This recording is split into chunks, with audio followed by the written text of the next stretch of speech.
Hello dear students, welcome back to my channel physics SPC. Moving charges and magnetism का एक question. Two ions of masses 4 AMU and 16 AMU have charge 2e and 3 respectively. These ions passes through the region of constant perpendicular magnetic field. Kinetic energy of both ions same. Then charge इधर की, मान लो इधर lighter ions है और इधर heavier ions है, heavier ion है। इसका मास m1 दे रखा है आपका 4 AMU और इस हैवियर मास का m2 16 AMU। इसका चार्ज Q1 2e, इसका charge Q2 3e। Kinetic energy दोनों की सेम और ये मूव कर रहे हैं, वेलोसिटी और मैग्नेटिक फील्ड परपेंडिकुलर है। कांस्टेंट मैग्नेटिक फील्ड में मैग्नेटिक फील्ड सेम है दोनों का। परपेंडिकुलर कर रहे हैं तो पाथ सर्कुलर होगा, ठीक है।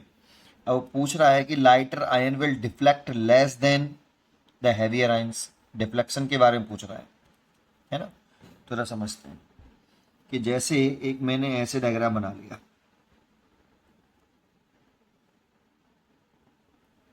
कि मान लो इस रीजन में मैग्नेटिक फील्ड है, वो डाउनवर्ड है, अपवर्ड भी मान सकते हो, और यहां से कोई चार्ज पार्टिकल एंटर किया ऐसे परपेंडिकुलरली। वेलोसिटी और मैग्नेटिक फील्ड परपेंडिकुलर होनी चाहिए तभी तो पाथ सर्कुलर होगा। तो यहां से कोई पार्टिकल ऐसे एंटर कर रहा है, कोई चार्ज पार्टिकल है और मास है v वेलोसिटी से एंटर कर रहा है, तो इस पर जो फोर्स लगेगा वो आप मैग्नेटिक फोर्स लगेगा Fm। इसकी दर्शन आप निकाल सकते हो Q v क्रॉस b से। तो v क्रॉस b से निकाल लो, तो v क्रॉस b, तो राइट हैंड में फर्स्ट वेक्टर की डायरेक्शन फिंगर, वेलोसिटी की डायरेक्शन में फर्स्ट राइट हैंड की फिंगर, और सेकंड वेक्टर की तरफ v से b की तरफ छोटे एंगल से घुमा दो v क्रॉस b। तो नीचे तरफ मैग्नेटिक फील्ड है, तो थंब इधर आया, तो फोर्स कुछ इधर लग रहा है, और जिधर ये फोर्स लगता है ना मैग्नेटिक फोर्स, उधर ही सर्कुलर पाथ का सेंटर होता है। तो सर्कुलर पाथ का सेंटर इधर होगा, यहाँ पे मान लो ये सर्कुलर पाथ का सेंटर है। अब ये पार्टिकल ऐसे सर्कुलर पाथ पर घूम जाएगा यहाँ पे। अगर सर्कुलर पाथ पर घुमा है तो ये भी सर्कुलर पाथ की रेडियस होगी और ये भी सर्कुलर पाथ की रेडियस होगी। ये मैग्नेटिक फोर्स लग रहा होगा इस डायरेक्शन में, ठीक है। ये सर्कुलर पाथ की रेडियस r और ये भी सर्कुलर पाथ की रेडियस r, और यहाँ से पार्टिकल ये निकल गया हुआ ऐसे v स्पीड से। जान तो इस यहाँ से अगर हॉरिजॉन्टल से एक लाइन ना लें तो इस एंगल को एंगल ऑफ डिफ्लेक्शन बोलते हैं कि वो अपने पास से कितना डिफ्लेक्ट हुआ, है ना। चल ऐसे रहा था, गया वो ऐसे, तो अपने पास से वो ऐसे से इतना एंगल डिफ्लेक्ट हुआ, ये थीटा कह सकते हो, ये वाला, या ये कह सकते हो। इसी को इसके बारे में पूछ रहा है कि कौन सा पार्टिकल ज़्यादा डिफ्लेक्ट होगा, लाइट वाला या हैवी पार्टिकल। सोचो, ये वेलोसिटी और ये रेडियस है, तो रेडियस वेक्टर और वेलोसिटी टेंजेंशियली होते हैं यहाँ पे सर्कुलर पाथ में। तो परपेंडिकुलर होते हैं, कैसे होते हैं परपेंडिकुलर, ये 90 डिग्री है पूरा, इसके और इसके बीच में कितना एंगल है 90, तो ये हो जाएगा कितना 90 माइनस के थीटा। और इसके और इसके बीच में कितना एंगल है 90, क्योंकि रेडियस और वेलोसिटी सर्कुलर पाथ में परपेंडिकुलर होते हैं। तो 90 माइनस के थीटा है, तो ये वाला हो जाएगा 90 थीटा, सॉरी, और ये थीटा है, ये थीटा है, तो ये वाला हो जाएगा थीटा। ये ऑल्टरनेट एंगल होगा। अगर इस सेपरेशन को मैं कुछ मान लूँ, मान लो ये डी है, ये सेपरेशन डी है कि इतने एरिया में, इतनी रीजन में मैग्नेटिक फील्ड है, इतनी थिकनेस में, है ना। अगर ये थीटा है तो साइन थीटा कितना होगा, डिफ्लेक्शन इसी के बारे में पूछ रहा है, किसका लाइटर होगा, ज़्यादा होगा। तो साइन थीटा परपेंडिकुलर बटे हाइपोटेन्यूस, तो परपेंडिकुलर हो गया डी और हाइपोटेन्यूस हो गया आर। अब डी तो कांस्टेंट है बेटा, इस रीजन में ही अगर दोनों पार्टिकल एंटर करेंगे, इसी रीजन में दोनों आयंस एंटर करेंगे, तो डी तो कांस्टेंट रहेगा।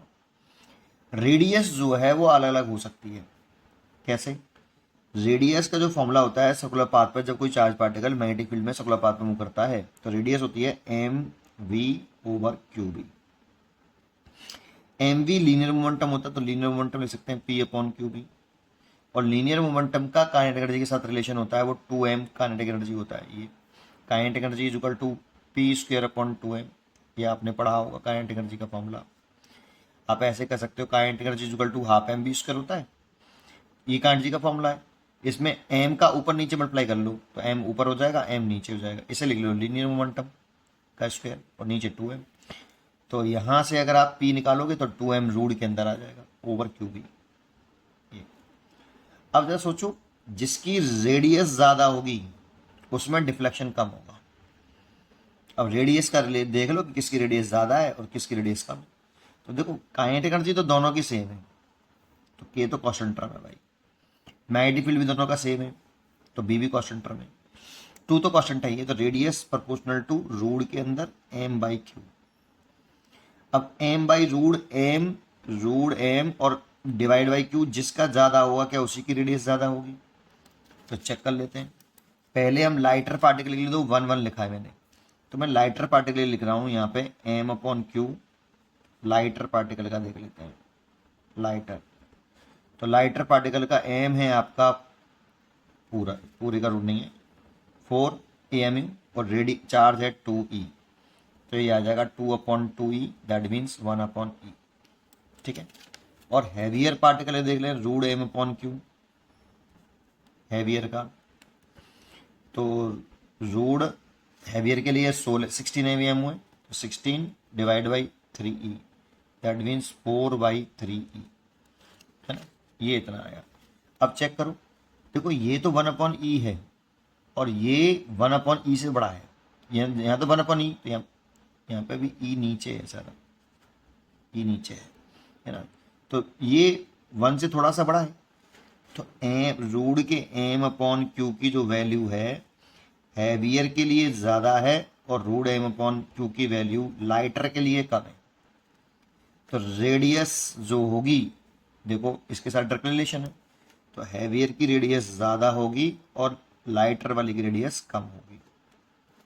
अब जिसकी रेडियस ज़्यादा उसमें एंगल ऑफ डिफ्लेक्शन कम, तो एंगल ऑफ डिफ्लेक्शन जिसकी रेडियस कम है, जिसकी रेडियस ज़्यादा है उसमें एंगल ऑफ डिफ्लेक्शन कम है, तो रेडियस जो होगी, सॉरी एंगल ऑफ डिफ्लेक्शन जो होगा लाइट में ज़्यादा होगा, तो एंगल ऑफ डिफ्लेक्शन लाइटर वाले पार्टिकल में हैवियर से ज़्यादा होगा।